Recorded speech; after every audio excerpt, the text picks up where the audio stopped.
Buenas noches.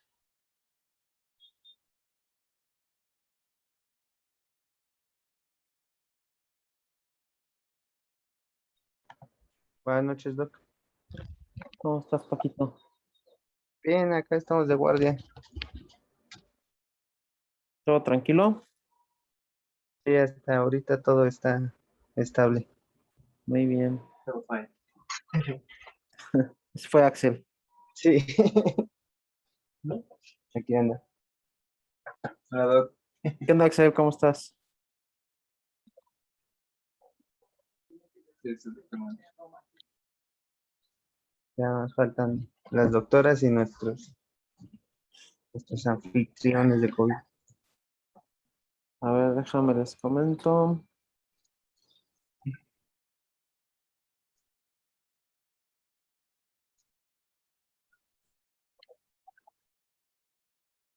Yo tengo que actualizar mi cámara, porque no sé. A ver, ¿sí? No, creo que entraste sin la cámara, ¿no? A ver, espera. Sí.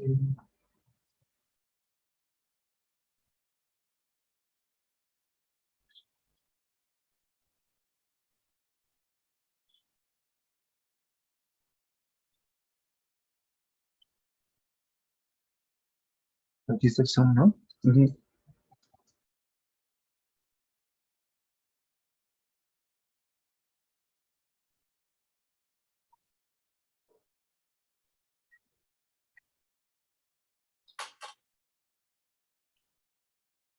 Sé por qué no. Chance, tengo que actualizar. Sí, te debería dar la opción. A ver, mira, dice ya de primer video. No, yo creo que sí se ve, pero a lo mejor no está. Tienes que meterte a configuración. Porque no, si no.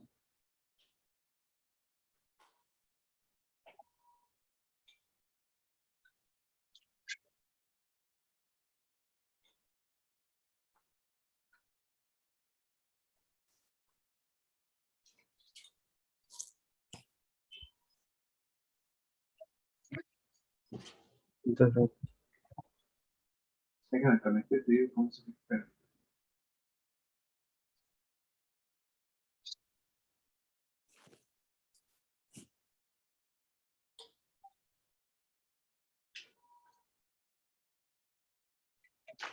Es el otro. Ya son. No faltan las pistas.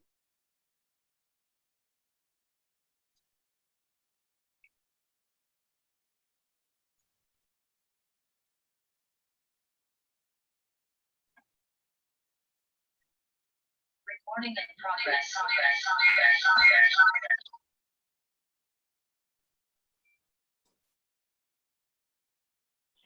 Yo creo que ya empieza la Paquito porque si no luego acabamos bien tarde, ¿no? Sí, está bien. El tema que corresponde hoy es neumonía adquirida en el hospital, neumonía asociada al ventilador y pues una breve revisión de algunos tratamientos que se especifican en algunas guías sobre Acinetobacter baumannii. Entonces, vamos a empezar. Bueno, dentro de la epidemiología, se menciona, y esto es de epidemiología de Estados Unidos, que la neumonía adquirida en el hospital es la principal causa de muerte por infecciones nosocomiales en pacientes críticamente enfermos. De las complicaciones de estas neumonías, pues incrementa los días de hospitalización, los días en la UCI, los días de ventilación mecánica invasiva y la mortalidad. Acá hay una cosa interesante, que lo vamos a comparar en la siguiente diapositiva, sobre la incidencia de neumonía asociada al ventilador, que oscila entre el 5 y el 40% de los pacientes que están en ventilación mecánica invasiva. Y esta incidencia también incrementa de acuerdo a la gravedad del paciente, incrementándose hasta un 29% en pacientes con síndrome de dificultad respiratoria aguda, en pacientes que se someten a ECMO hasta en el 35%. Esto es un porcentaje considerable, pero como veremos ahorita en la epidemiología en COVID, incrementa demasiado. Y bueno, el riesgo de neumonía asociado al ventilador es del 3% por día durante los primeros 5 días de ventilación mecánica invasiva, 2% del día 5 al día 10 y 1% en los días restantes de la ventilación, teniendo que en los primeros 10 días de ventilación mecánica es donde se produce la incidencia máxima de esta neumonía y se asocia en el 15% de la incidencia.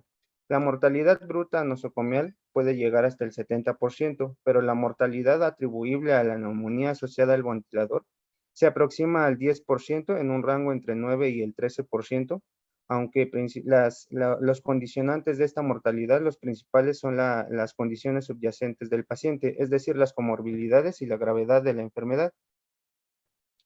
De la epidemiología en COVID, pues han salido varios artículos de revisión que han comparado la incidencia de estas neumonías en pacientes ventilados en diferentes unidades de cuidados intensivos en diferentes países, así como la incidencia que se le ha agregado durante esta pandemia de COVID-19. Y acá las letras en rojito nos indican que la incidencia de neumonía asociada al ventilador en pacientes intubados con COVID-19 es del 50 al 58%. Si hacemos la comparativa con la incidencia normal o la reportada en promedio a nivel mundial del 5 al 40%, pues sí hay un considerable incremento de esta incidencia durante esta pandemia.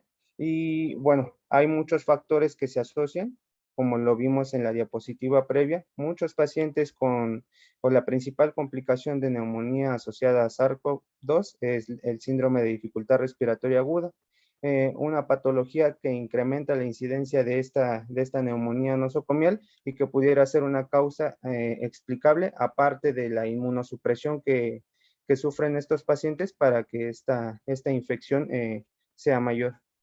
Ahora, de las bacterias que más comúnmente se involucran a infecciones del tracto respiratorio inferior en pacientes ventilados con COVID-19 son los gram negativos. Los principales, Pseudomonas aeruginosa, Enterobacter y Escherichia coli, seguido de los gram positivos y el principal es Staphylococcus aureus. Aunque algunos otros reportes, estudios en UCIs de otros países reportan que Acinetobacter baumannii puede ser el causante en el 90% de los casos y Staphylococcus aureus en el 10% restante. Y la segunda complicación infecciosa más común en pacientes críticos con COVID-19 son las infecciones del torrente sanguíneo. Estas infecciones pueden ser o puede haber un riesgo de contraerlas en el 25% después de 15 días en la UCI y hasta más del 50% después de 30 días. Y los microorganismos que más comúnmente se asocian a infecciones del tracto sanguíneo son los estafilococos coagulasa negativos en el 36% de los casos. Ahora, dentro de la epidemiología también de COVID, varios estudios han referido un incremento en la aspergilosis pulmonar invasiva, algo que han denominado aspergilosis pulmonar invasiva asociada al COVID. Y de esta aspergilosis, pues Aspergillus fumigatus fue el organismo aislado en el 90% de los cultivos, seguido de Aspergillus flavus. En estudios europeos informan una incidencia del 20 al 35% con una mortalidad del 45 al 67%. Y los factores de riesgo asociados a este síndrome, pues son el síndrome de dificultad respiratoria aguda, el uso de corticosteroides, los antibióticos de amplio espectro y algunas comorbilidades. Aquí, esta es una tabla de este articulito que salió en el Critical Care, de las características y las principales manifestaciones de estudios que describen infecciones secundarias en pacientes de COVID-19. Como vemos, bueno, acá es la muestra, la columna 2, muestra la muestra del estudio, el contexto en el que se realizó el estudio y la incidencia de infecciones secundarias, que es la cuarta columna, siendo algunos estudios que llegan en el 40 hasta el 100%, y los principales microorganismos aislados, vemos que son principalmente gram negativos, como Pseudomonas aeruginosa, Enterobacter. Algunos estudios reportan mayor incidencia de Acinetobacter baumannii, y en algunos otros el principal Staphylococcus aureus. Como definición, bueno, la neumonía asociada a la ventilación o al ventilador es la infección del parénquima pulmonar en pacientes expuestos a ventilación mecánica invasiva durante al menos 48 horas. Y de la neumonía adquirida en el hospital es una infección del parénquima pulmonar que se desarrolla después de las 48 horas de hospitalización. Ahora, de las causas, esto no en contexto de COVID, aunque como ya vimos, los patógenos se comparten si tiene o no tiene COVID el paciente, pero los principales son los gram negativos y los 4 principales microorganismos gram negativos son la Pseudomonas aeruginosa, las E. coli, Klebsiella pneumoniae y algunas especies de Acinetobacter, la principal, la Acinetobacter baumannii. El principal gran positivo aislado en estos pacientes, bueno, en esta neumonía es el Staphylococcus aureus y de ellos se pueden dividir en sensibles a meticilina o resistentes a meticilina. De los hongos, el principal o la principal levadura comúnmente aislada en estas muestras respiratorias es Candida albicans y puede colonizar hasta el 27% del tracto respiratorio inferior en pacientes con ventilación mecánica invasiva, aunque algunos estudios han observado una asociación entre un mayor riesgo de neumonía asociada a la ventilación de origen bacteriano y la colonización por Candida albicans, aunque esto todavía no se ha estudiado más a fondo. Y lo último, o las últimas actualizaciones que se tienen de estos pacientes, de un doctor, es el doctor Papazian, de un intensivista italiano, lo que ha observado de muestras tomadas por broncoscopía en las que hace aspirado del tejido pulmonar en pacientes con neumonía asociada al ventilador, son características de infiltrados linfocíticos asociados con muestras de PCR en las que hay algunas reactivaciones de virus en pacientes que ya habían estado infectados previamente. Estos virus, principalmente el virus herpes simple y el citomegalovirus. Y esto lo ha observado principalmente en pacientes inmunocomprometidos, aunque también se ha observado en pacientes inmunocompetentes. Del diagnóstico de la neumonía asociada a la ventilación, pues se requieren tradicionalmente 3 criterios y así es como se define. Uno, que haya una sospecha clínica y la sospecha clínica se define como 2 de los siguientes criterios. Fiebre de nueva aparición, secreciones purulentas, leucocitosis mayor a 12,000 o leucopenia menor a 4,000, aumento de la ventilación minuto o disminución de la oxigenación o incremento en la necesidad de vasopresores para mantener una presión arterial media, esto en un contexto de sepsis.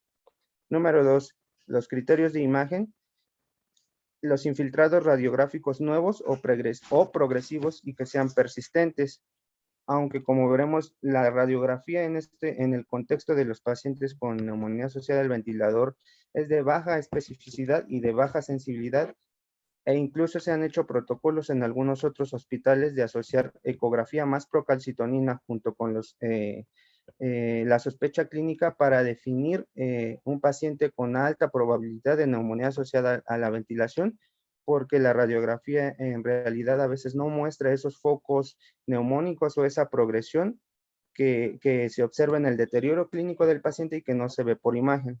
Y los cultivos microbiológicos positivos es el tercer criterio, aunque una alternativa nueva, pues son los métodos moleculares, sobre todo la PCR múltiple.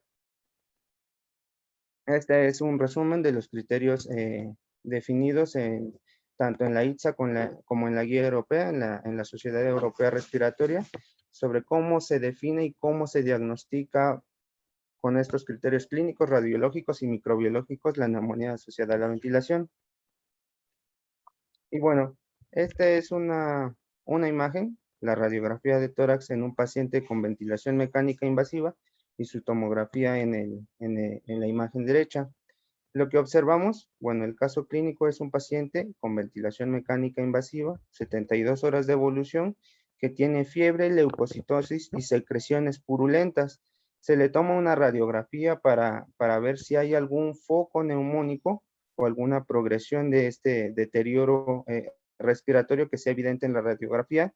Y en realidad, pues, no hay como tal una zona de consolidación o una zona o una afección pulmonar que sugiera neumonía asociada a la ventilación, más que los criterios clínicos. Pero a este mismo paciente en el mismo día se le realizó la tomografía, que es la que vemos en la imagen derecha, y pues lo que se observa es una consolidación a nivel de la base del pulmón izquierdo y pues como vemos, la comparación entre las diferentes imágenes es muy difícil a veces determinar por radiografía un patrón neumónico que puede ser más evidente mediante otros estudios de imagen como lo son la tomografía o la ecografía. Ahora, algunas otras condiciones, y eso es también lo que se ve mucho en pacientitos con COVID, con un síndrome de dificultad respiratoria agudo severo, en el que el infiltrado pulmonar bilateral literalmente opacifica casi completamente los dos pulmones, y a veces la distinción entre una radiografía al ingreso o durante la progresión del mismo SDRA y cuando sospechas una sobreinfección bacteriana o de algún otro patógeno, a veces la imagen radiográfica no te da mm, gran progresión o no es tanto de utilidad, puesto que el patrón radiográfico a veces es el mismo y lo único que se tiene pues son la sospecha clínica, los marcadores de inflamación ya sea por laboratorio y pues en algunos otros casos los cultivos microbiológicos que si bien salen entre 48 a 72 horas después de que se toman. Ahora, el dilema de sobre iniciar terapia empírica o no iniciarla, pues es principalmente si está justificada. La probabilidad alta de una neumonía, ya sea adquirida en el hospital o asociada a la ventilación, con un tratamiento empírico adecuado, pues la mortalidad disminuye, así como los días de hospitalización o los días en la UCI, si la terapia antibiótica se inicia de manera temprana y si es adecuada acorde a la gravedad del paciente, a los factores de riesgo para patógenos multidrogo resistentes, de acuerdo a las enfermedades subyacentes y al patrón local de susceptibilidad. Pero si la probabilidad de una neumonía nosocomial es baja y tú inicias una terapia antibiótica, pues estás exponiendo al paciente a los efectos adversos de los tratamientos que tú puedas iniciar, a las infecciones sobreagregadas, por ejemplo, Clostridioides difficile, y a la resistencia a los antibióticos que no solamente se van a generar en la microbiota de ese paciente, sino a la microbiota que se va a generar o que se va a desarrollar en tu unidad de cuidado intensivo o en tu área de hospitalización. Ahora, de los factores de riesgo principales para estar infectado por un patógeno multidrogo resistente son estos 6 que vemos en la pantalla. Y el principal son los antibióticos intravenosos utilizados en los últimos 90 días. La hospitalización mayor a 5 días en los últimos 90 días también se ha asociado a patógenos multidrogo resistentes. La colonización o infección previa por estos patógenos, un paciente en choque séptico, y que la prevalencia local de estos patógenos sea mayor al 25% de los aislados, y algunos otros factores que se han asociado a este tipo de infecciones, pues son los que tienen SDRA o terapia de reemplazo renal previo a desarrollar la neumonía nosocomial. Ahora, esta es, bueno, a continuación se ponen las guías, las dos principales guías de las que han desarrollado pautas para la neumonía tanto adquirida en el hospital como asociada a la ventilación, que son la ITSA, la guía de la ITSA del 2016 y la guía de la Sociedad Europea de Respiración del 2017. Y bueno, ambas hablan sobre los métodos microbiológicos para diagnosticar una neumonía asociada a la ventilación. La guía de la ITSA recomienda que se utilicen muestreos no invasivos como los aspirados endotraqueales con cultivos semi-cuantitativos, que son los que se realizan en nuestro medio hospitalario. Y el muestreo invasivo que incluye técnicas, el muestreo invasivo incluye técnicas de broncoscopía, que son el lavado bronquioalveolar, el cepillado protegido de muestra y el muestreo bronquial ciego. Estos son técnicas invasivas y lo que se ha visto en estos estudios o en varios estudios y varios metaanálisis, y por ello la recomendación es que no hay una diferencia ni en la incidencia o en la incidencia de las neumonías de acuerdo al método microbiológico que tú utilizas, ni en disminución de la mortalidad, ni disminución en la ventilación mecánica o los días de estancia intrahospitalaria si utilizas un muestreo invasivo a no invasivo, por lo que el disminuir los riesgos de un muestreo invasivo tiene mayor beneficio cuando tú realizas un aspirado endotraqueal. Y los valores de corte para diferentes muestras se muestran acá en la parte inferior de la pantalla. En el aspirado endotraqueal, un cultivo se considera positivo cuando tiene más de 100,000 unidades formadoras de colonias, y esto traduce un valor predictivo positivo del 81%. Ahora, el lavado bronquialveolar se considera positivo a un patógeno cuando tiene más de 10,000 unidades formadoras de colonias, y un cepillado de muestra cuando tiene mayor a 1,000 unidades formadoras de colonia, de acuerdo a las guías de la ITSA. Ahora, la sospecha de NAP con cultivos cuantitativos que están por debajo del umbral diagnóstico lo mete la guía en que cuando tú tomas muestras de un paciente y tus puntos de corte o el resultado de tu muestra no está por arriba de tus puntos de corte para diagnosticar una neumonía asociada al ventilador, tú puedes interrumpir la terapia antibiótica, y esto no ha observado de que haya una progresión de la infección en caso de que se sospeche o de un fracaso en la terapia antibiótica posteriormente. Entonces, bueno, como dice la guía, si los resultados del cultivo invasivo cuantitativo están por debajo del umbral, se sugiere suspender los antibióticos, y son los mismos puntos de corte que se mostraron en la diapositiva anterior. Ahora, para iniciar el tratamiento de un paciente con sospecha de neumonía adquirida en el hospital, pues la principal recomendación es que este tratamiento sea acorde a los resultados de los estudios microbiológicos de muestras respiratorias obtenidas de manera no invasiva, es decir, aspirado endotraqueal, o en este caso de neumonía adquirida en el hospital, expectoración espontánea o inducción del esputo, en lugar de ser tratados empíricamente. Y esto hacen énfasis ambas guías, que el tratamiento antibiótico siempre debe ser dirigido y debe ser ajustado de acuerdo a tus resultados microbiológicos, aún ya hayas iniciado una terapia empírica. Ahora, ¿cómo decidir si iniciar una terapia antibiótica? Bueno, las guías de la ITSA recomiendan usar los criterios clínicos en lugar de utilizar criterios clínicos más procalcitonina para decidir si iniciar o no la terapia con antibióticos. Tampoco se recomienda el uso de CEPIs. Este es un puntaje de infección pulmonar clínica que se utiliza en pacientes con ventilación mecánica invasiva. Este CEPIs lo que evalúa es la fiebre mayor a 38 grados, leucocitosis o leucopenia mayor a 12,000 o menor a 4,000, las características de las secreciones endotraqueales, la necesidad de vasopresor y la relación de la presión parcial de oxígeno entre la FiO2. Digamos que cuando el puntaje es mayor a 6, esto te traduce en una alta probabilidad de tener una neumonía asociada al ventilador, aunque las guías de la ITSA y de la ERS no recomiendan utilizar este puntaje para definir para definir si vas a iniciar terapia antibiótica en un paciente. Ahora, lo que definieron estas guías es que la procalcitonina se podía utilizar como marcador para iniciar terapia antibiótica solo si tenía una sensibilidad y una especificidad mayor al 90%. Y como vemos, la sensibilidad y la especificidad de la procalcitonina más los criterios clínicos para diagnosticar neumonía asociada a la ventilación o adquirida en el hospital es del 67% y del 83% respectivamente. Ahora, del tratamiento inicial para la neumonía asociada a la ventilación, hay 3 consideraciones generales, y la principal es que el régimen de tratamiento empírico se debe basar en la distribución local de los patógenos asociados con la neumonía asociada a la ventilación y sus susceptibilidades antimicrobianas. 2, que todos los hospitales deben generar y difundir su antibiograma local, idealmente uno que sea específico para su población de UCI.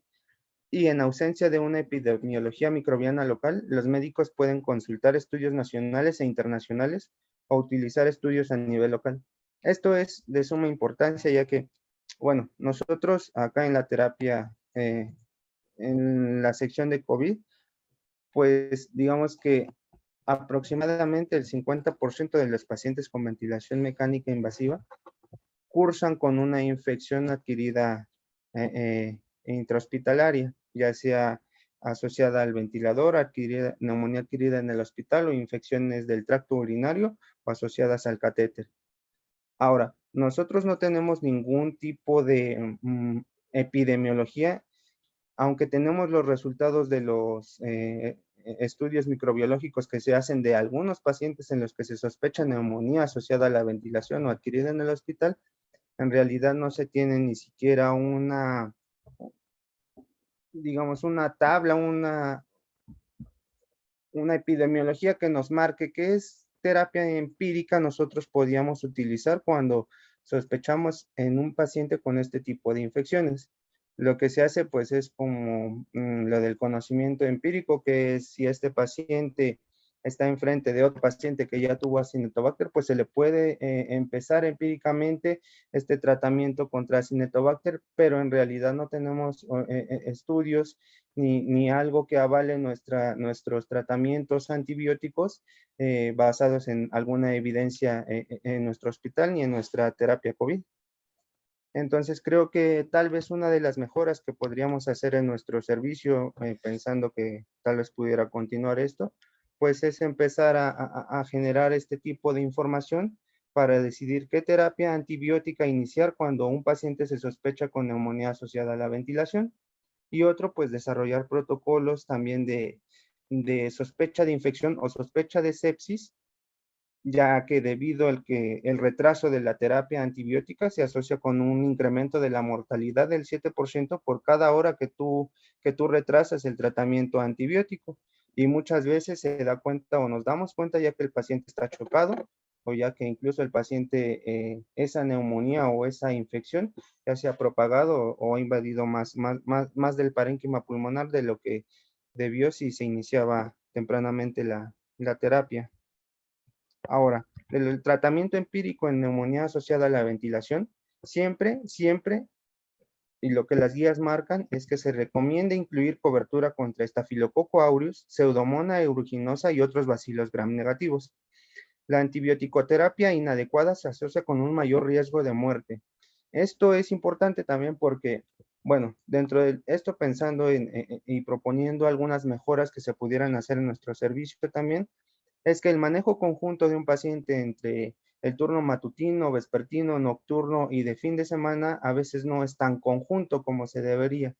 Si un paciente se sospecha de un foco infeccioso y se le deja una terapia empírica basada en esa presentación o basada en esa sospecha, pues no sirve de mucho andar cambiando la terapia, una, sin siquiera tener un estudio microbiológico que lo confirme, y dos, andar cambiando antibióticos como si fueran antihipertensivos e incluso algunos otros medicamentos. Eso no sirve y lo único que genera es que haya selectividad de microorganismos que se pueden hacer multidrogoresistentes y que como lo hemos visto acá en la terapia COVID, pues el Acinetobacter que tiene o que crece en estos pacientes es pandrogoresistente y un microorganismo pandrogoresistente es aquel que es pues resistente a una clase de fármacos en todas las clases de los fármacos que se conocen.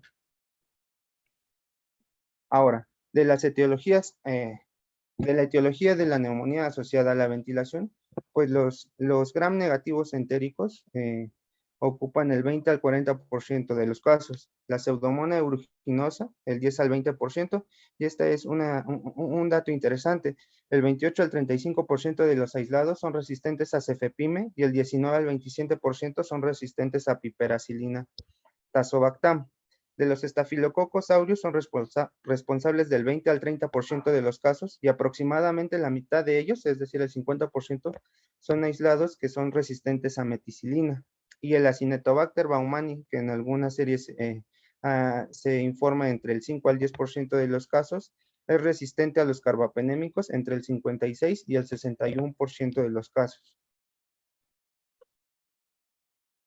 Como mencionamos en presentaciones previas, pues los factores de riesgo para patógenos multidrogoresistentes en el contexto de esta infección, pues son los pacientes con terapia antibiótica IV dentro de los 90 días previos, un paciente que está en shock escéptico en el momento de la neumonía, un paciente que padece SDRA previo a desarrollar la neumonía asociada a la ventilación, o 5 o más días de hospitalización previa y terapia de reemplazo renal previa al inicio de la neumonía.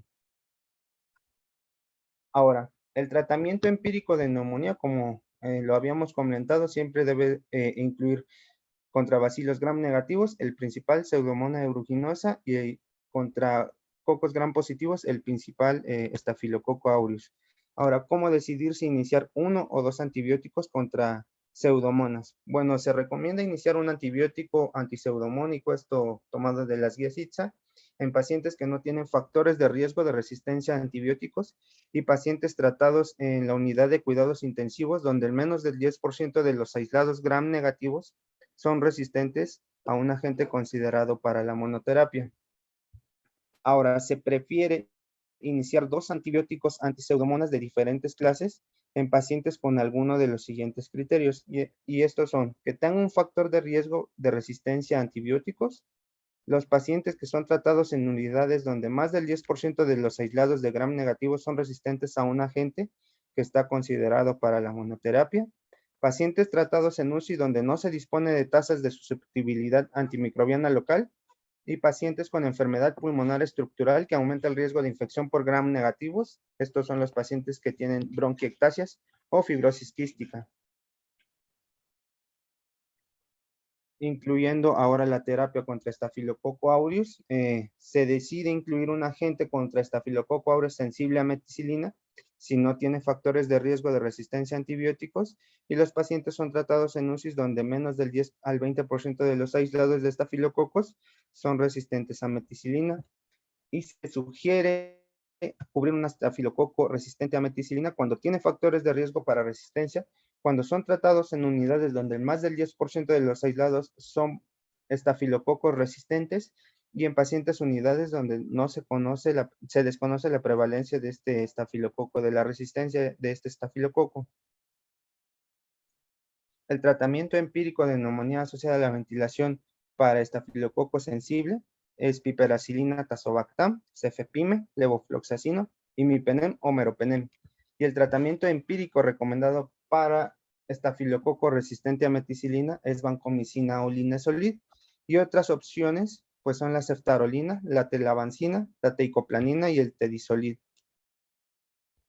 De los pacientes, y estas son algunas otras recomendaciones, con sospecha de neumonía asociada a la ventilación, pues se sugiere que evitar los aminoglucósidos si se dispone de agentes alternativos que tengan buena actividad contra gram negativos y evitar la colistina si se dispone de agentes alternativos con actividad gram negativa adecuada. Y aquí está la tablita de la ITSA, de la guía del 2016, que lo engloba en 3 incisos. Antibióticos gram negativos con actividad contra estafilococo resistente a meticilina, antibióticos gram negativo con actividad antiseudomónica y los antibióticos gram negativos con actividad antiseudomónica que no son betalactámicos. Y de estas opciones, pues tenemos las fluoroquinolonas, ciprofloxacino y levofloxacino, y los aminoglucósidos, amicacina, gentamicina y tobramicina, y las polimixinas, que aunque son antibióticos que pueden cubrir contra gram negativos, se sugieren como fármacos de último recurso ante patógenos multidrogas resistentes, como en algunos casos de Pseudomonas aeruginosa y Acinetobacter baumannii. Ahora, el tratamiento empírico de neumonía adquirida en el hospital prácticamente son las mismas recomendaciones que se difundan, que todos los hospitales difundan un antibiograma local y se adapte esta terapia antibiótica a la población de esta unidad. Y el régimen antibiótico empírico se debe basar en la distribución de patógenos asociados a la neumonía asociada adquirida en el hospital y esta susceptibilidad antimicrobiana. De la etiología, vamos a ver que comparte gran cantidad de patógenos con la asociada a la ventilación, siendo los gram negativos entéricos los principales causantes de este tipo de infección, entre el 16 y el 35%, Pseudomonas aeruginosa en el 13%, Staphylococcus aureus en el 16% y resistentes a meticilina el 10% y Acinetobacter baumannii en algunos casos en el 4%. Y en todos se recomienda igual prescribir una terapia antibiótica contra estafilococo, pseudomonas y otros bacilos gram negativos. El tratamiento empírico es el mismo. Las recomendaciones son los mismos. Un tratamiento antiseudomónico en pacientes que no tienen factores de riesgo para multidrogoresistentes y que tienen baja tasa de mortalidad, y 2 antibióticos en aquellos que hayan utilizado antibiótico-terapia IV en los últimos 90 días o que tengan alta tasa de mortalidad, es decir, pacientes con soporte ventilatorio o que estén en choque séptico, y pacientes que tienen enfermedad pulmonar estructural que incremente el riesgo de infecciones por gram negativos, es decir, fibrosis quística o bronquiectasias. La cobertura contra estafilococo sensible es la misma, sin factores de riesgo y bajo riesgo de mortalidad. Y la cobertura contra resistentes a meticilina, los mismos factores de riesgo para multidrogo resistentes, unidades donde hay alta prevalencia de este estafilococo y alto riesgo de mortalidad. Y aquí están la tablita de los antibióticos recomendados para neumonía adquirida en la comunidad, adquirida en el hospital, tomada de la guía ITSA. Ahora, hay algunas otras recomendaciones y estas son terapias, digamos, un tanto novedosas, aunque no tanto, porque ya se habían estudiado desde el siglo pasado, de terapia con antibióticos inhalados. Y la guía ITSA, su recomendación respecto a este tipo de antibióticos es la siguiente, que se recomiendan antibióticos inhalados como complemento al tratamiento IV en pacientes que tengan más probabilidades de beneficiarse. Y estos pacientes son los que padecen o contraen una neumonía asociada a la ventilación, causada por bacterias que solo son susceptibles a las clases de antibióticos IV, cuya evidencia como tratamientos en monoterapia es limitada.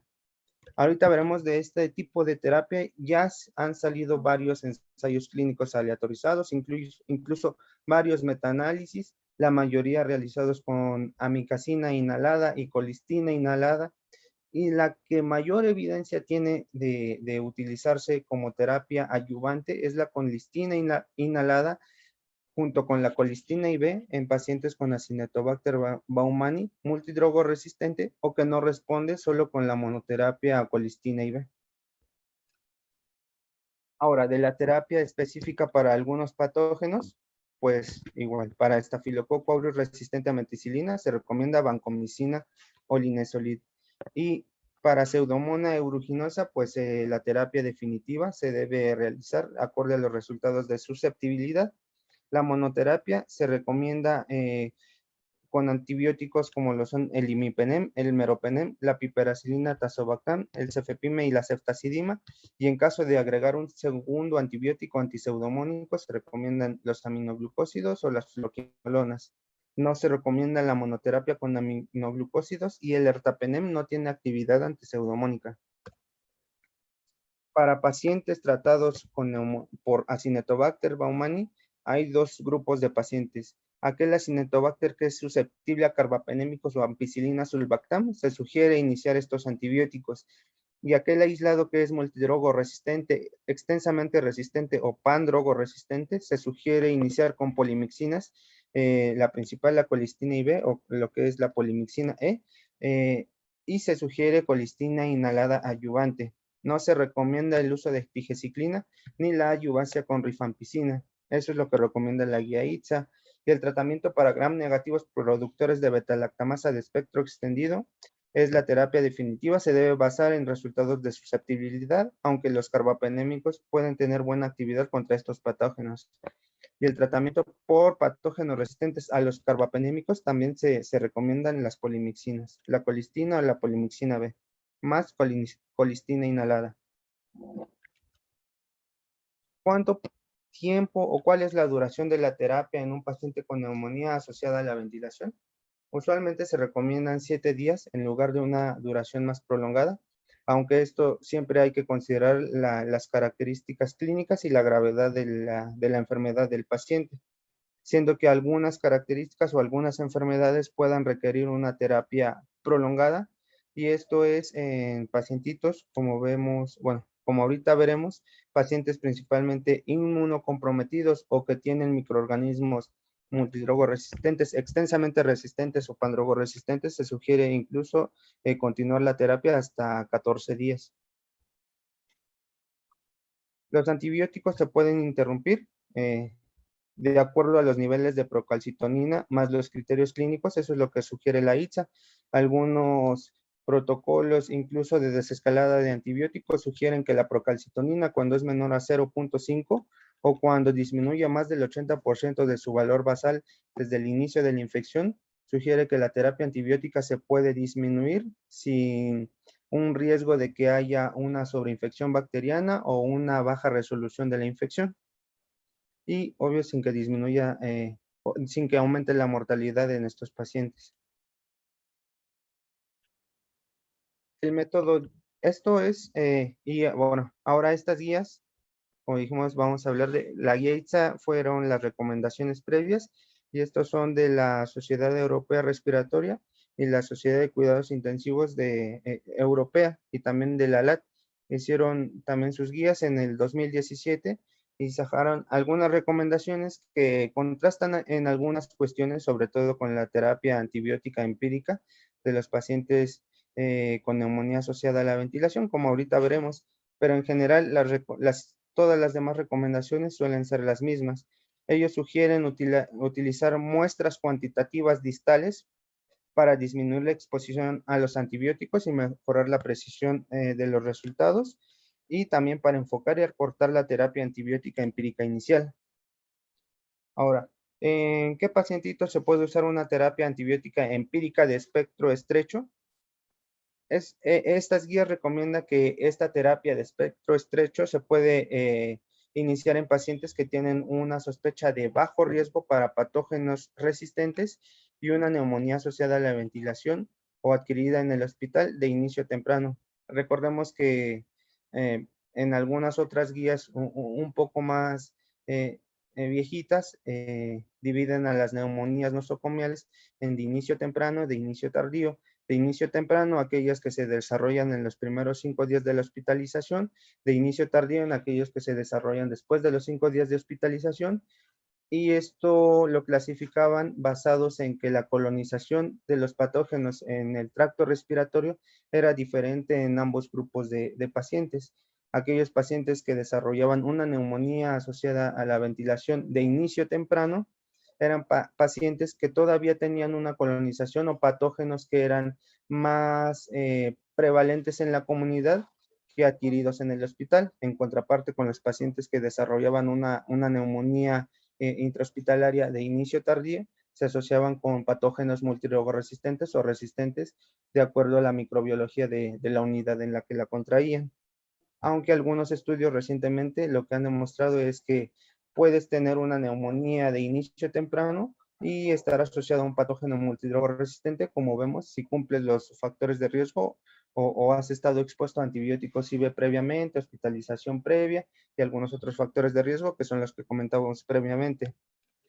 Entonces, los pacientes se sugiere un espectro estrecho, como dijimos, si cumplen para factores de bajo riesgo, para patógenos resistentes, y el uso, lo que se ha visto es que el uso de una terapia de espectro estrecho, aún cumpliendo las características de una baja probabilidad para patógenos multidrogoresistentes, se asocia con una falta de respuesta terapéutica entre el 27 y el 43% de los casos.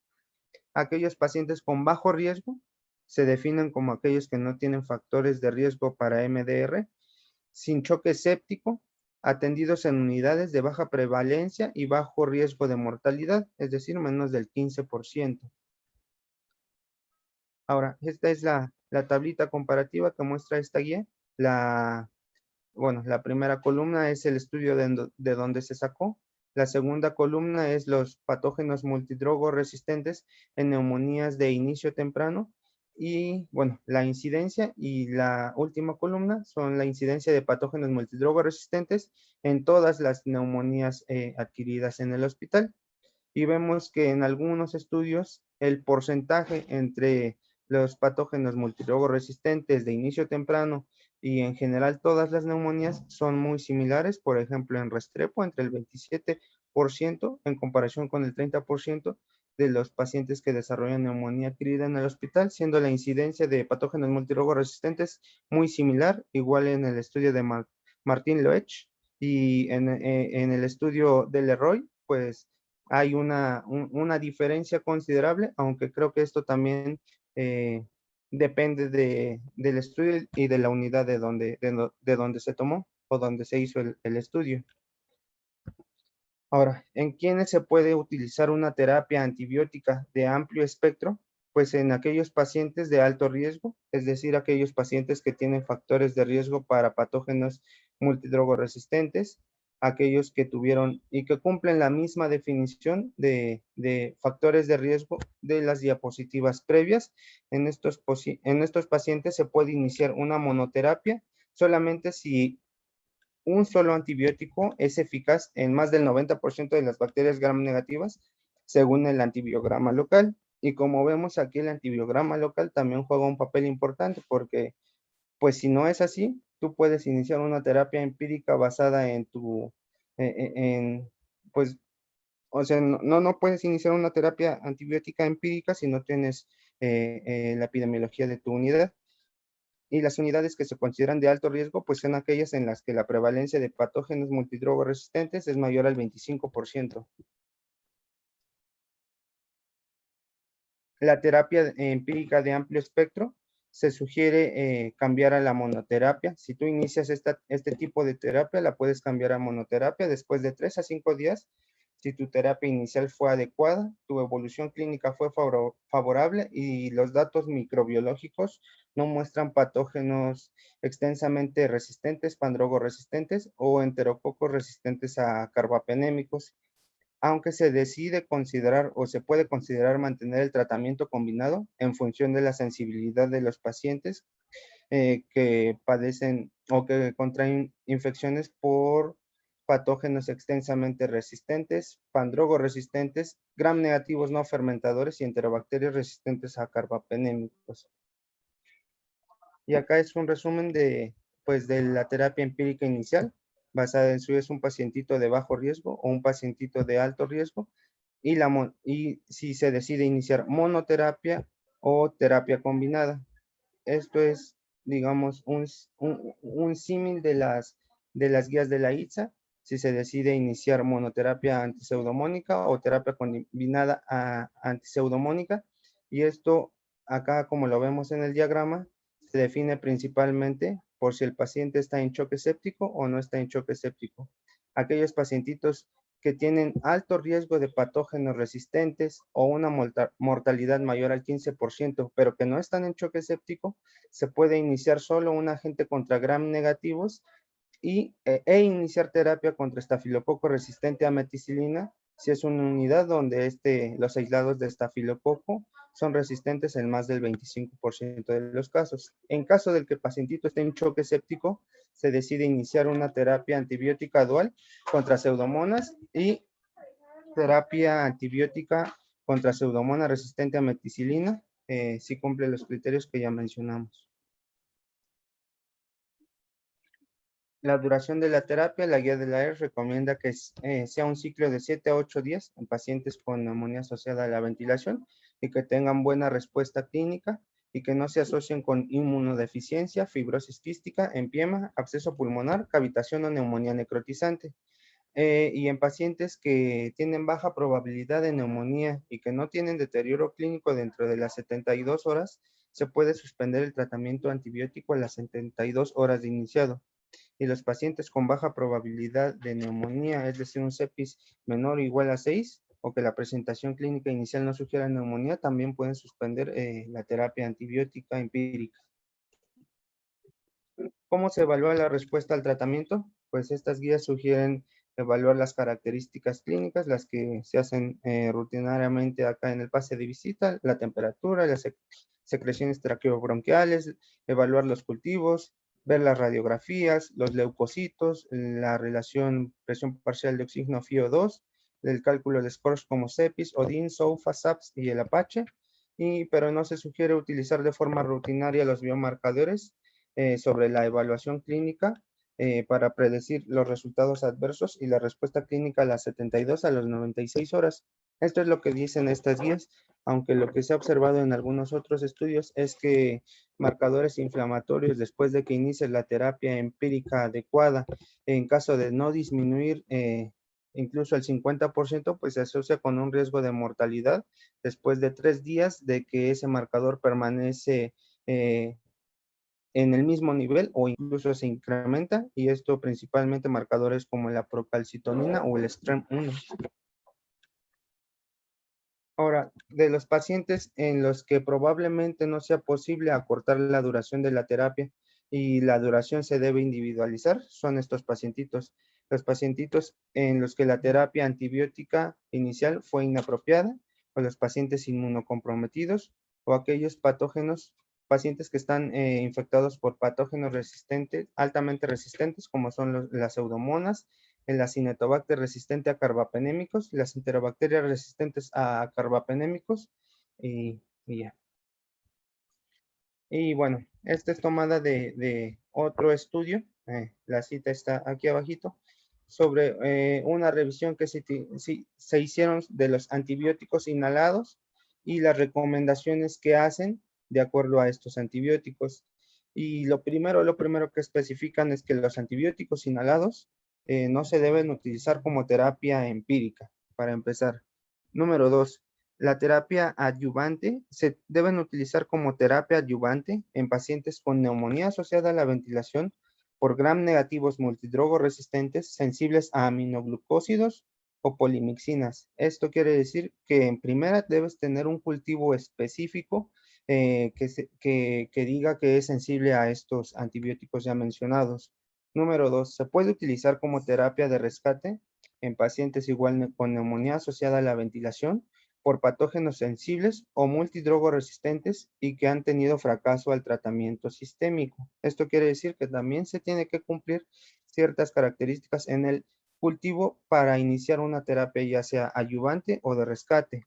Número dos, y lo que se ha observado en algunos otros estudios es que la eficacia de un antibiótico inhalado va a depender de la forma en cómo se administra y del tamaño de partícula, y esto también viene dado por la forma en cómo se administra.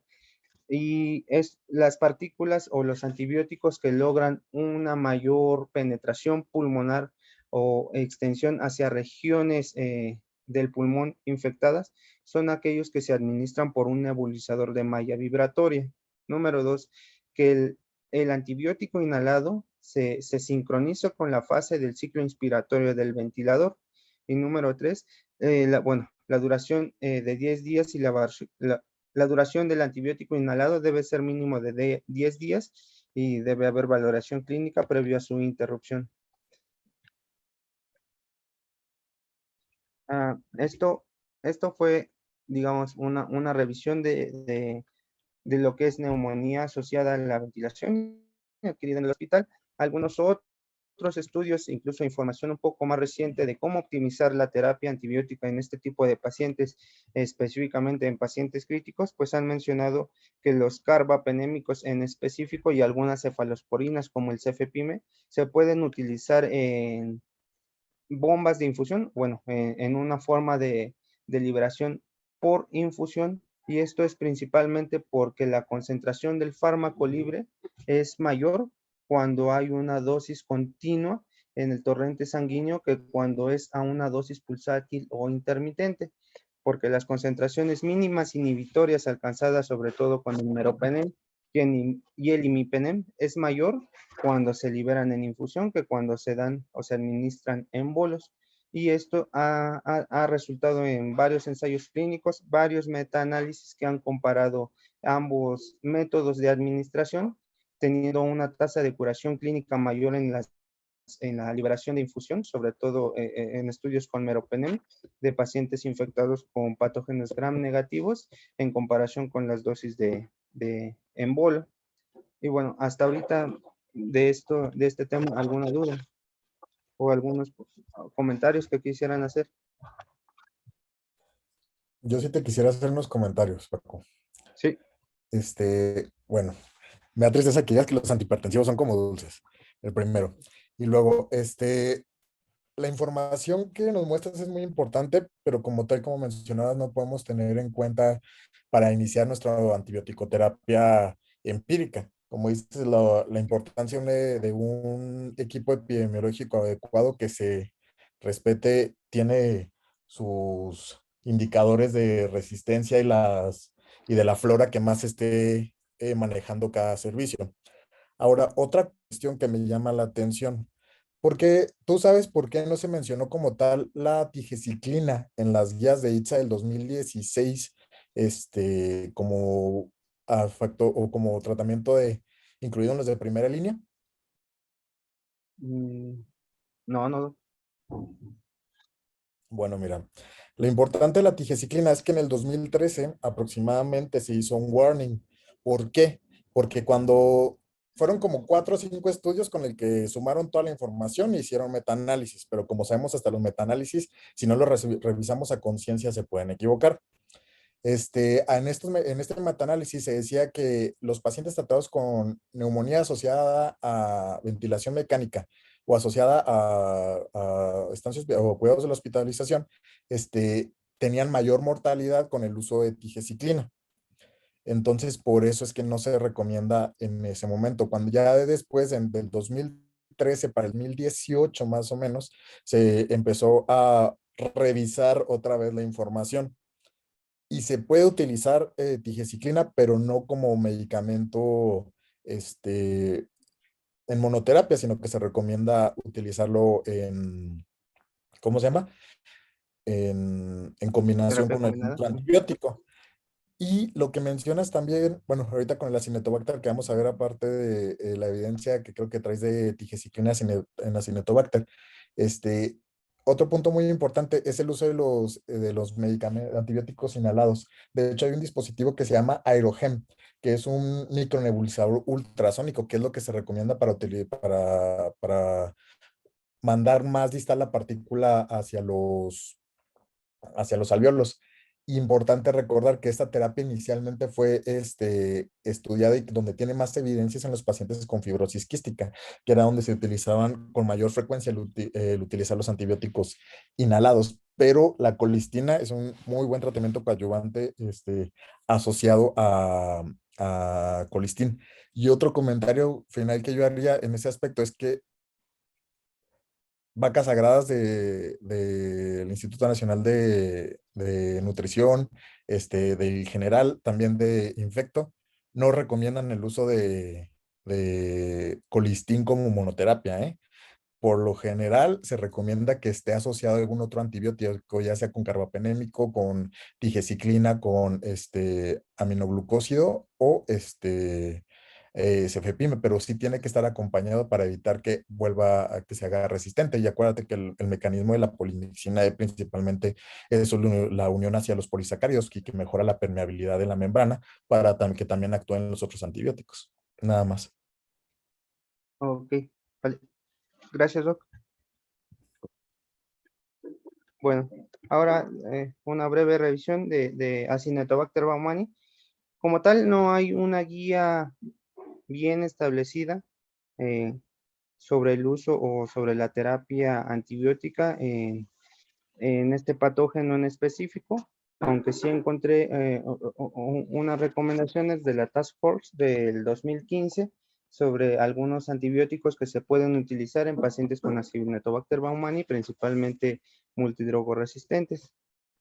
Y bueno, antes de entrar al tema como tal, bueno, pues las especies de Acinetobacter son cocobacilos gram negativos, no fermentadores, son catalasa positivos, oxidasa negativos, y pues recordar que Acinetobacter baumannii es la especie más común más común relacionada a infecciones adquiridas en la unidad de cuidados intensivos.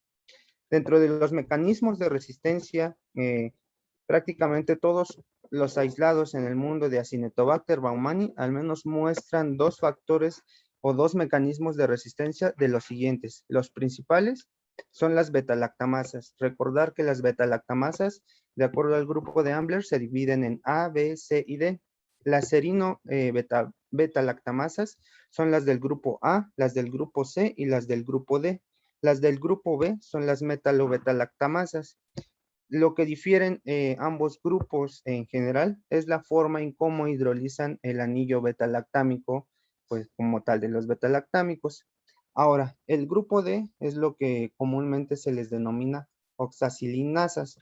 Ahora, esta división de grupos de Ambler, tiene una importancia porque cada grupo tiene un espectro de resistencia ante diferentes betalactámicos. Los del grupo A son principalmente resistentes a las penicilinas y a las cefalosporinas. Los del grupo B son principalmente resistentes a los carbapenémicos. Los del grupo C son principalmente resistentes a las cefalosporinas y ahí es donde entran el gen de la AMPSI, que es un gen que se promueve en algunos patógenos gram negativos, principalmente en enterococos y en Acinetobacter, y que en el material genético de estas bacterias se induce o se pone un factor promotor previo a esta secuencia genética, esta betalactamasa se puede inducir en una gran cantidad y esta inducción depende de la cantidad o de la dosis de antibiótico que se le da a un paciente. Cuando a un paciente se le dan dosis bajas de cefalosporinas o de carbapenémicos, los Acinetobacter o algunos gram negativos pueden inducir algunas betalactamasas y crear resistencia a estos antibióticos. Y las oxacilinasas o las del grupo D son resistentes a las penicilinas, a las cefalosporinas y a los carbapenémicos. Digamos que este es el principal mecanismo de resistencia de los gram negativos y de la Acinetobacter baumannii. Otro mecanismo de resistencia son las bombas de eflujo. Y hay 4 familias principales, acá se muestran 3, la superfamilia de resistencia, nodulación y división, y un grupo específico, las de la ABC, que confieren resistencia a aminoglucósidos y susceptibilidad disminuida a la tigeciclina. También hay otra familia de estas bombas de flujo, que son las de extrusión de compuestos tóxicos y múltiples fármacos, las ABEM, que confieren resistencias al imipenem y a las fluoroquinolonas. Y otro subgrupo de esta otra bomba que confiere resistencia a la tobramicina y al imipenem, que es el EMR-AB. Y la formación de biopelículas es otro mecanismo de resistencia. Esta formación de biopelículas también se puede inducir con terapia a dosis bajas, que se asocia a un incremento de las bombas de flujo y formación de biopelículas en pacientes que contraen Acinetobacter baumannii multidrogoresistente. Ahora, la alteración de la permeabilidad celular también puede estar dada por una disminución en la expresión reducida de porinas, principalmente la OMP 2223, la 37, la 43, la 44 y la 47, que estas se asocian con resistencia a carbapenémicos. Otro mecanismo de resistencia específico son las enzimas modificadoras de aminoglucósidos y la sobreexpresión de PBP alteradas, es decir, proteínas de unión a las penicilinas que le confieren resistencia al imipenem, a las fluoroquinolonas y a las tetraciclinas. Así que ya vimos al menos unos 6 mecanismos de resistencia a antibióticos. La mayoría de ellos está presente en alguna especie de Acinetobacter y pues bueno, creo que es importante mencionarlas, sobre todo los beta-lactamases y la formación de biopelículas, porque estas son formas de resistencia que son inducibles por una terapia antibiótica inadecuada, aunque no son los únicos mecanismos de resistencia que se pueden inducir por errores en la medicación. Ahora, de las alternativas de tratamiento que se tienen para estos pacientes, ya que como mencionamos al inicio de la presentación, entre el 50 y el 60% de los aislados de Acinetobacter son resistentes a los carbapenémicos, pues tenemos estos 3 clases de fármacos principalmente. Las polimixinas, que como mencionamos, hay 4 tipos de polimixinas, A, B, C y D. 5, A, B, C, D y E. La polimixina E es lo que nosotros llamamos la colistina y su forma inactiva, el colistimetato de sodio o sódico. Y bueno, la tasa de resistencia de Acinetobacter baumannii a multidrogoresistente a las polimixinas, lo que ya se ha observado a nivel mundial es que esta resistencia es del 10.4%, conferida por la pérdida o la modificación de su lipopolisacárido. Ese es el mecanismo de resistencia de la Acinetobacter a las polimixinas, el principal mecanismo. El otro es la aminociclina, que es una tetraciclina de nueva generación, que la tasa media de susceptibilidad de Acinetobacter baumannii a la aminociclina es aproximadamente el 80% en todo el mundo, y su mecanismo principal de resistencia a este antibiótico es la bomba de flujo TP, que es el principal determinante de la resistencia. Y el otro es la tigecyclina, que tiene efecto sinérgico con la micacina y la colistina, y probablemente sea menos efectivo que el imipenem para la neumonía asociada a la ventilación. Se recomienda un carbapenémico en lugar de la tigecyclina cuando la concentración mínima inhibitoria sea mayor a 2 miligramos sobre el litro, y la resistencia a la tigecyclina se asocia a bombas de flujo ABC. Ahora, los factores de riesgo para desarrollar infecciones por Acinetobacter baumannii en una unidad de cuidados intensivos es la colonización previa por este mismo Acinetobacter, pacientes inmunosuprimidos, pacientes con falla respiratoria a la admisión, pacientes con terapia antibiótica previa, sepsis previa al ingreso a la UCI, procedimientos invasivos múltiples, cateterismos venosos centrales o urinarios, ventilación mecánica o tubo nasogástrico, y el uso de carbapenémicos y cefalosporinas de tercera generación previamente, además como pacientes de edad avanzada y larga estancia en cuidados intensivos. Hay 3 indicaciones de acuerdo a esta Task Force, 3 indicaciones principales para iniciar tratamiento contra Acinetobacter baumannii, es decir, tratamiento empírico. Y estas 3 indicaciones son las siguientes: durante un brote de Acinetobacter baumannii, en situaciones endémicas de Acinetobacter baumannii y en un paciente previamente colonizado. Digamos que estas son los 3 principales criterios o lo que se debe venir a la mente si un paciente se pudiera iniciar terapia antibiótica empírica contra este patógeno en específico. Y pues bueno, hablando en específico de nuestro servicio, un brote como tal se define, aunque en la unidad de cuidados intensivos no encontré como tal una definición específica, pero cuando la incidencia de una enfermedad o de un patógeno es mayor a la que se tiene establecida por epidemiología en un lugar o en una región. Esto quiere decir que si la prevalencia o la incidencia de neumonía asociada a la ventilación por Acinetobacter baumannii en una unidad de cuidados intensivos es de entre el 4 o el 5 al 10%, y esa incidencia incrementa en un corto periodo de tiempo a una incidencia del 40 al 50%, claramente es un brote. Es decir, si tu unidad de cuidados intensivos tienes capacidad para 10 pacientes y de los pacientes que desarrollan neumonía asociada a la ventilación, 4 de ellos son por Acinetobacter baumannii, creo que es un claro ejemplo de lo que podría considerarse un brote, y manejar el brote en una unidad de cuidados intensivos es cuestión que le compete no solamente al servicio tratante, es cuestión que le compete a epidemiología, a infectología, a los administrativos médicos.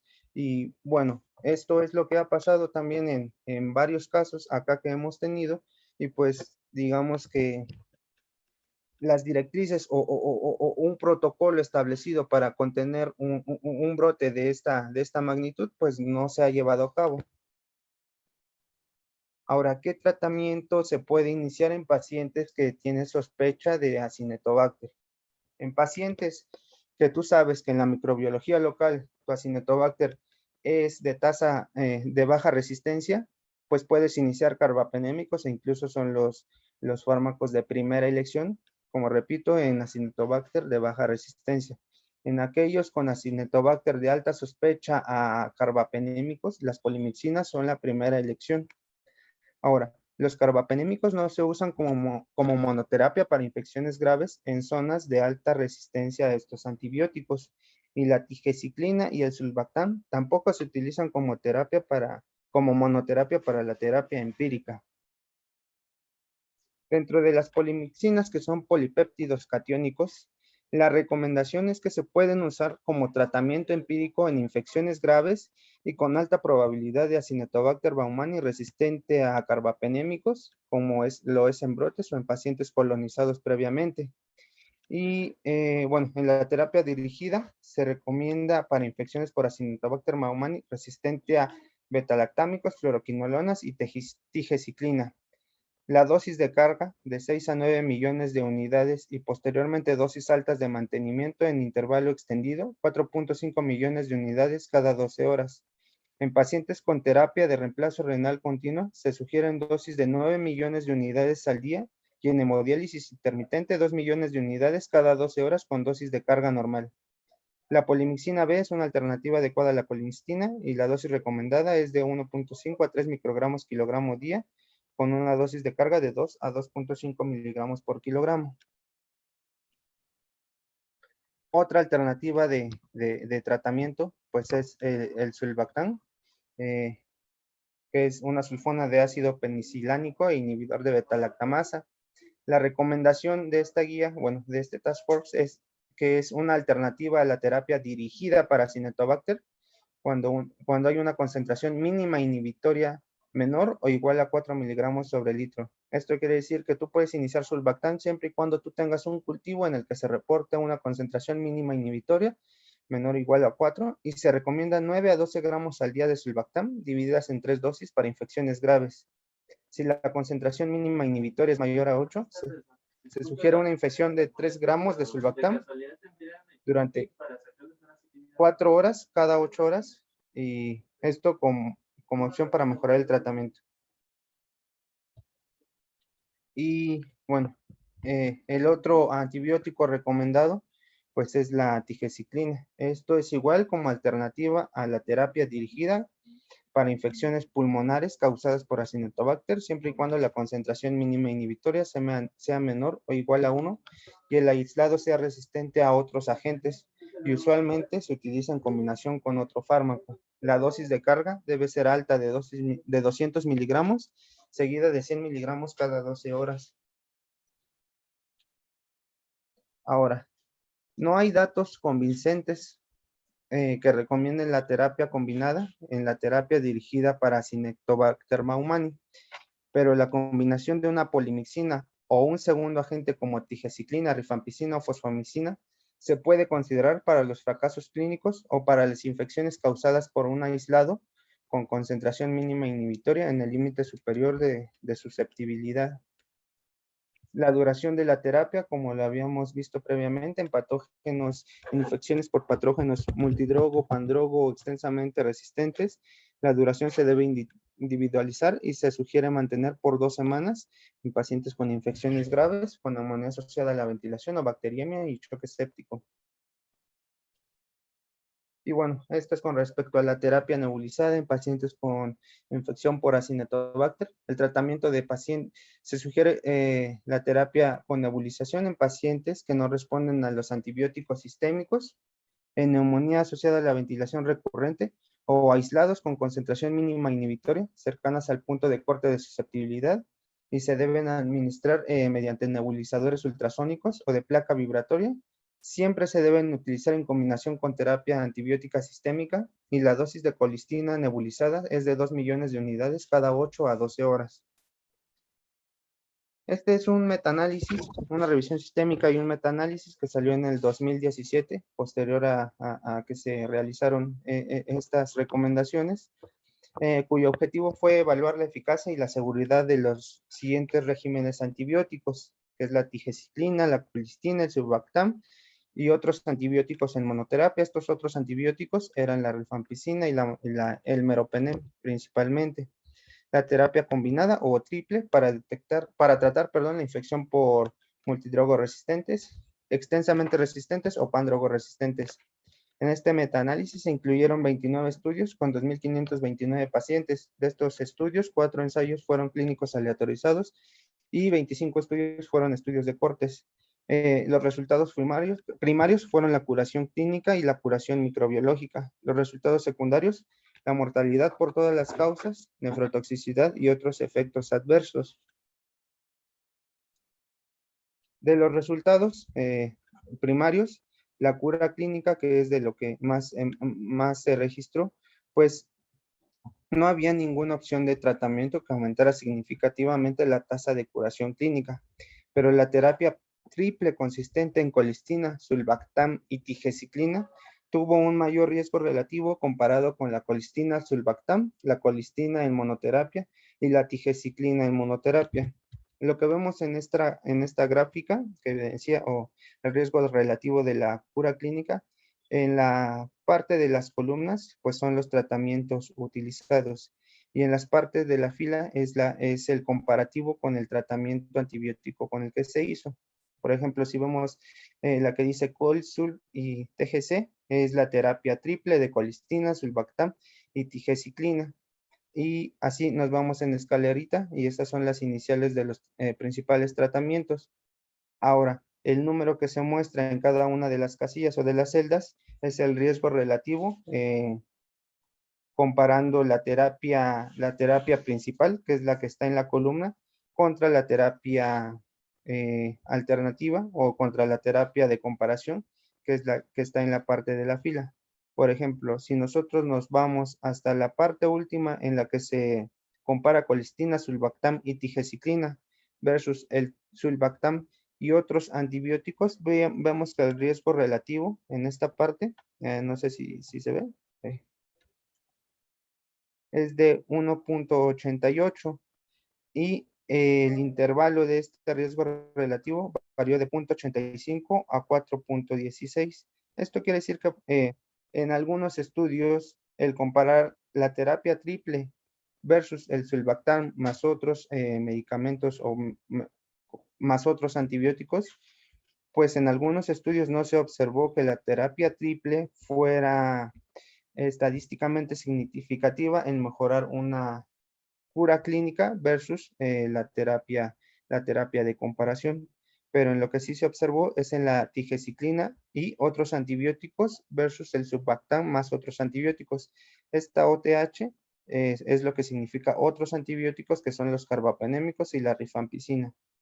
Y acá es en el riesgo relativo de 1.72, es que la tigecyclina tuvo mayor tasa de cura clínica en comparación con el sulbactam más otros antibióticos. Y así es como se puede ir analizando las gráficas de acuerdo a los antibióticos comparados. De los otros resultados, pues de la cura microbiológica, lo que se observó es que la colistina en combinación con otros antibióticos se asoció con una mayor tasa de curación microbiológica en comparación con la monoterapia con colistina, con un riesgo relativo de 1.21 y también en comparación con la monoterapia con tigecyclina, un riesgo relativo de 3.15 y la mortalidad por cualquier causa. La colistina combinada con otros antibióticos se asoció a una disminución significativa de la mortalidad por todas las causas en comparación con el sulbactam más otros antibióticos, sin diferencia entre las otras comparaciones que son las que veíamos en el gráfico anterior. Así que lo que se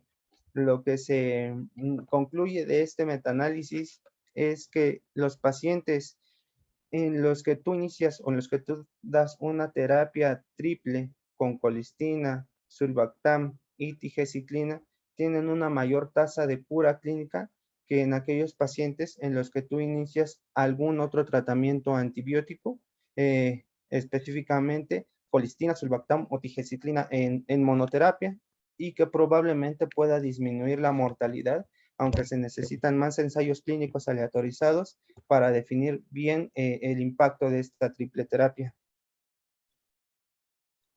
Y bueno, esta es la bibliografía utilizada para la presentación. No sé si tengan comentarios, dudas. Muy bien, Paco, la verdad es que excelente revisión. Unos apuntes rápido.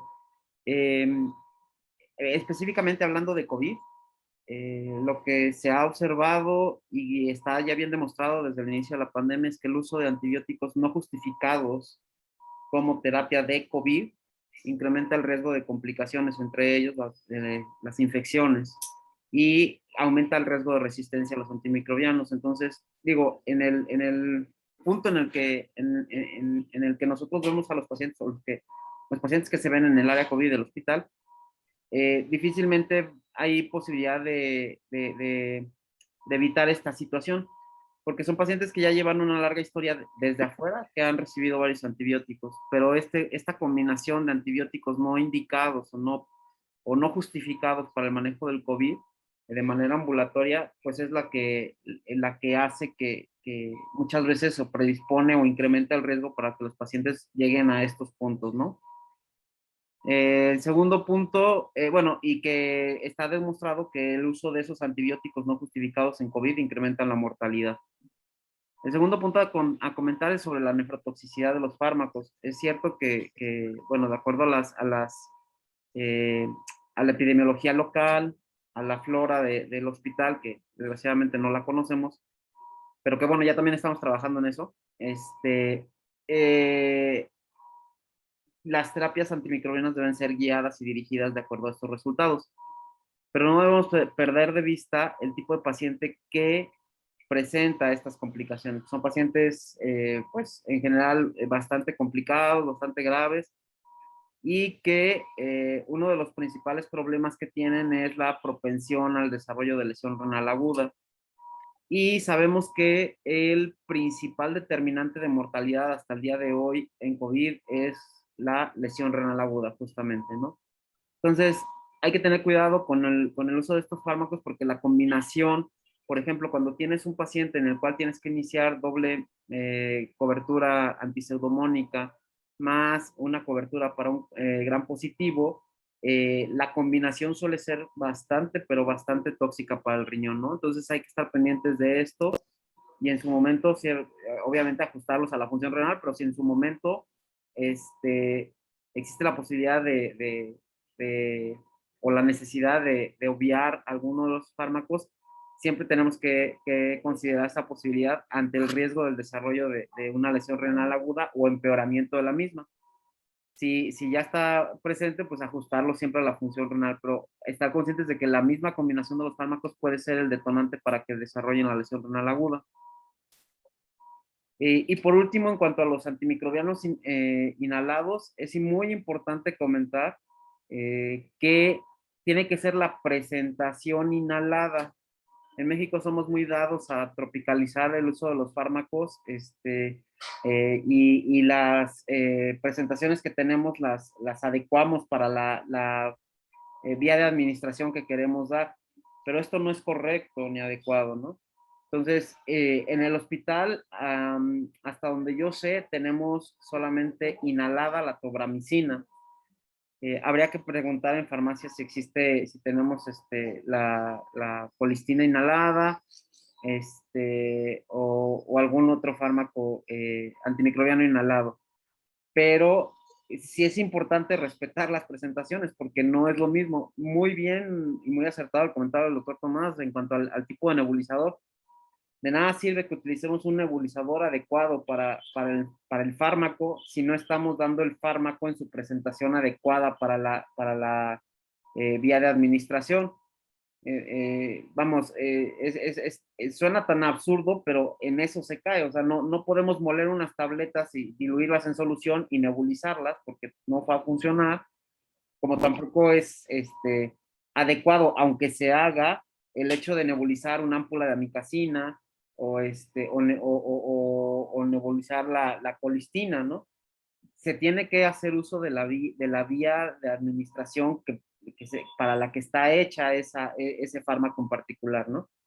Entonces, insisto, lo que sí me consta que tenemos en el hospital es la tobra inhalada y sería cosa de preguntar qué otro fármaco inhalado tenemos.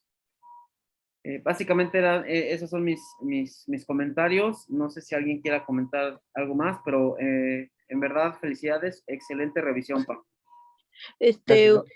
Un dato, también muchas felicidades, Paquito. Es bueno hacer la revisión, pero yo creo que también, como comentó el doctor Tomás, algo importante que nosotros necesitamos ver, porque suena bien interesante, que lo leemos, lo revisamos, lo vemos en las guías, pero también hay que ver cómo se contagia, ¿no? Que generalmente, desgraciadamente, en nuestra área COVID, nuestras enfermeras, pues son enfermeras que se contrataron para COVID y que no están la gran mayoría preparadas para y ni saben a lo mejor del tipo de germen al que están enfrente, y recordar que el Baumanni está en la pared, en nuestra ropa, en la ropa del paciente, y pues que es muy contagioso. Entonces, yo creo que nuestras medidas preventivas, y como comentaba Tomás, el equipo de epidemiología que desgraciadamente por ser área COVID, pues no entran, no vemos las medidas y por eso de repente empezamos a tener los brotes de 1, 2, 3 o 4. Es reeducación a las enfermeras y que nosotros veamos que también qué errores podemos llegar a tener para evitar la propagación de los mismos que llegan a ser tan peligrosos. Y ahora con lo de las autoridades que ya no quieren que nosotros pidamos antibióticos como antes, ahora todo tiene que venir de central, el colistematato, por ejemplo, pues no entró a licitación porque no nos los permitieron en central y es estar batallando mucho con los antibióticos, pero también epidemiología o involucrarlo y nosotros pues ver la prevención de las mismas, ¿no? Porque pues a lo mejor llegamos a tener medicamentos, pero si no cuidamos el contagio, que es muy importante en estos gérmenes, pues hay que detener la propagación de los mismos, ¿no? Y felicidades, excelente plática, Paquito. Hola, sí, precisamente yo quería hacerle hincapié en algo de eso, doctora. No sé cómo se le pueda llamar epidemia, porque desde el primer caso de Acinetobacter se le hizo como interconsulta para que ellos supieran del caso. Y ellos como que no nos hicieron mucho caso, lo que nosotros hicimos fue el aislamiento, pero por nuestra parte. Pero ya, como dijo Paco, precisamente se trató de un brote de Acinetobacter, lo que tenemos aquí en el área COVID. Y no sé, ellas si podrían hacer como precisamente una plática para enfermería y todo, porque por más que nosotros decimos, pues precisamente a veces no se toman en cuenta cada cosa, ¿no?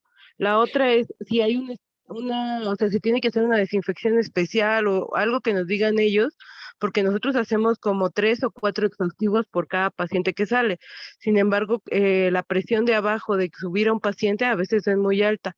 Igual para el ventilador, no sé si se tenga que hacer en especial, o sea, que Epidemio nos orientara para esto. Yo creo que ellos tienen la relación de los cultivos que nosotros hemos tomado y el número de casos que hemos tenido, tanto de este como de otros gérmenes multidrogoresistentes. Pero sí, no sé si se tendrá que hacer como un papel en especial dirigido a ellos o El con... exhaustivo se tiene que hacer hasta de techo, de Sí, paredes, de todo, y lo tienen en conocimiento, ¿eh? Si tú platicas con Brendas, te sabe, los pacientes saben quién tienes, pero yo creo que siguen aparentemente con el miedo, pero vamos a insistir nuevamente con ellos, sobre todo para, como tú comentas, ya hemos visto los errores que han pasado ahí en la unidad, precisamente porque pues, ya son 1 año, 8 meses estar ahí metidos, la gente está cansada, fastidiada, no sabemos, y ya no hacen las cosas, pero te prometo que vuelvo a hablar con Brenda, desgraciadamente es la única epidemia, la doctora Rico está fuera de área COVID y Brenda está de vacaciones, regresa hasta la semana próxima, o creo que le faltan 15 días, algo así. Ujú. Ok, sí, doctora. Y Sí. muchas gracias, Paquito, muy buena tu revisión, excelente. René, ¿querías hablar? Gracias, doctora. Hola, ¿qué tal? Yo quería hacer solamente algunos comentarios. Muy buena la plática, la verdad. Solamente que el hecho de que estemos hablando de que estamos ante una pandemia, son pacientes con situaciones muy diferentes a las habituales que se está manejando en una terapia intensiva. El hecho de que ya hay bastantes revisiones sistemáticas, literalmente, de los patógenos que sobreinfectan literalmente a los pacientes con SARS. Tanto la OMS ya emitió algunos datos, como por ejemplo revisiones de Nature, que dicen que los principales patógenos que se asocian a este tipo son gram positivos. Una de ellas es ese aclaramiento solamente, de que probablemente las guías de la ICSA